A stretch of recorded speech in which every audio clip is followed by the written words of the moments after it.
O Céu e o Inferno, Justiça Divina segundo o Espiritismo, por Allan Kardec. Jamais foram determinados e definidos claramente o lugar do purgatório e a natureza das penas aí sofridas. A nova revelação estava reservado o preenchimento dessa lacuna, explicando-nos a causa das terrenas misérias da vida, das quais só a pluralidade das existências pode mostrar-nos a justiça. E a pluralidade das existências traz para nós as possibilidades de entendermos a reencarnação como uma das formas de nós sairmos do purgatório e virmos para a reencarnação.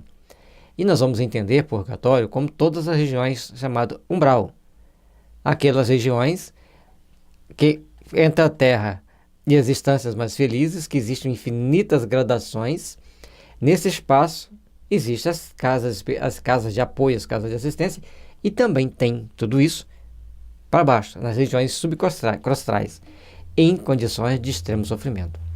Então nós precisamos começar a desenvolver o nosso raciocínio, o nosso entendimento de como fazer o bem.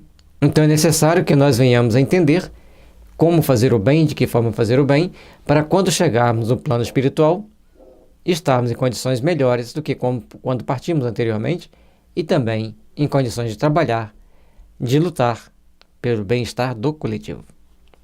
Essas misérias decorrem necessariamente das imperfeições da alma, pois se esta fosse perfeita, não compreenderia faltas, nem teria de sofrer-lhe as consequências. A partir do momento que entendemos que nós temos as nossas imperfeições, que nós agimos aqui na Terra numa estrutura bem viciosa, bem tendenciosa, na hora que entendemos isso, nós começamos então a dar nosso passo à frente para o nosso aperfeiçoamento, pela nossa melhoria. Trabalhemos, pois, para sermos melhores, trabalhemos, pois, para estarmos melhores. As nossas imperfeições são para elas que nós temos que voltar nossos olhos para buscarmos nos adaptar à nova realidade. Por que nova realidade? Porque hoje nós conhecemos que existe a vida espiritual. E se existe a vida espiritual, nós temos que começar a compreender o que devemos fazer para não cairmos nos erros que nos prende às regiões inferiores do mundo espiritual. Então, para nós estarmos numa situação boa, para nós estarmos numa situação melhor, precisamos aprender a servir a causa do bem. O homem que na Terra fosse em absoluto sóbrio e moderado, por exemplo, não padeceria enfermidades oriundas de excessos. Essa comparação é importante porque à medida que nós agimos de forma ponderada, equilibrada, nós passamos a ter mais qualidade de vida, mais saúde, do que uma pessoa que age das formas mais díspares possível, tomando ações e atitudes das formas mais complicadas. É necessário, pois, agirmos para crescermos para Deus.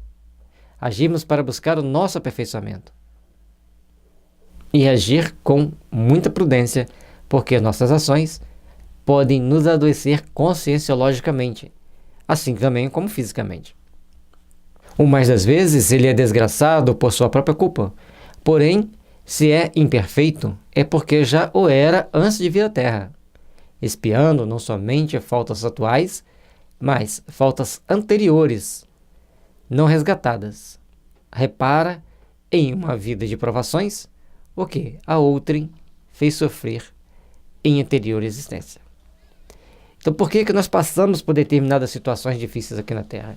Por que nós passamos por determinadas situações complicadas aqui na Terra? Porque nós sofremos, porque nós estamos presos a determinados conceitos, porque nós estamos presos a determinadas situações que a vida nos oferece. Porque carregamos a culpa do erro e às vezes até o remorso. E principalmente a sintonia perfeita com quem nós prejudicamos. Porque é da lei divina que cada culpado repare seu erro. Mas também é da lei divina que o amor prevaleça, que a solidariedade e a caridade prevaleçam. Então, se você começa a ter melhores sentimentos com relação ao outro, agir de forma mais sensata em relação ao outro, e procurar melhorar-se, estudando, aprimorar-se, para você adquirir conhecimento das leis espirituais que regem nossa vida, você vai estar automaticamente saindo do processo obsessivo.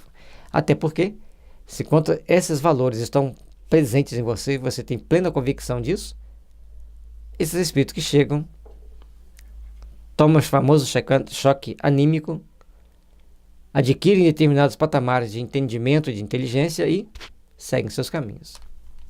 As vicissitudes que ele experimenta são, por sua vez, uma correção temporária e uma advertência quanto às imperfeições que ele cumpre eliminar de si, a fim de evitar males e progredir para o bem. São para a alma lições de experiência, rudes, às vezes, mas tanto mais proveitosa para o futuro, quanto profundas as impressões que deixam. À medida que nós vamos compreendendo, porque tem que compreender, que existe uma lei que regula nossas vidas, que nós passamos aqui nessa vida as consequências do que fizemos passar em outras existências e outras pessoas. Nem são os mesmos que nos perseguem e prejudicam hoje. São pessoas que nós agimos de forma imprudente, tomamos atitudes imprudentes e criamos uma série de barreiras e obstáculos para o nosso crescimento espiritual, para o nosso aperfeiçoamento. Então, o nosso passado berra para nos impulsionar para um futuro que sussurra. Então, precisamos fechar o ouvido para os berros do passado e ouvir o sussurro do futuro para conquistarmos o presente. Agir bem no presente é a certeza de que estamos conquistando um futuro melhor. Estamos conquistando um futuro de mais luz, de mais resignação e principalmente um futuro que nos leva a estarmos mais próximos do Pai. Essas vicissitudes ocasionam incessantes lutas que lhe desenvolvem as forças e as faculdades intelectivas e morais. Por essas lutas a alma se retempera no bem, triunfando sempre que tiver denodo para mantê-las até o fim. Então, aquilo que gera mais impressão na gente é aquilo que vai fazer com que marque mais profundamente o nosso espírito e a gente vai ficar mais vigilante. Cada um de nós, ao longo da nossa existência, vamos passando por situações boas e ruins. Ambas as situações nos impulsionam, nos direcionam para o nosso aprendizado espiritual. E cada um aprende a lição segundo seus conteúdos internos. E cada um vai agir segundo os seus conteúdos internos. Portanto, faz-se necessário compreender que nós precisamos manter bem a nossa condição espiritual, manter bem os nossos sentimentos, para que o nosso amanhã seja resplandecente de luz, de amor, de esperança e fraternidade. O prêmio da vitória está na vida espiritual, onde a alma entra radiante e triunfadora, como o soldado que se destaca na refrega para receber a palma gloriosa. Então, todos nós estamos aqui passando por experiências, por vivências que vão nos impulsionar para o bem, que vão nos impulsionar para o crescimento. Isso se sintonizarmos com os trabalhadores do bem, sintonizarmos com as forças do bem. Aquele que quer sintonizar com as forças do mal, com os trabalhadores do mal, terão sua recompensa. Porque a justiça divina nos impulsiona sempre para o trabalho de refazimento íntimo e para que, dentro desse conjunto de conceitos, nós estejamos sempre mais prestes e mais próximos a trabalhar para que as forças do bem se edifiquem em nosso espírito. E para isso, cada uma das nossas ações deve ser medidas, deve ser repensadas, para que tomemos somente as ações que nos façam sentir melhor.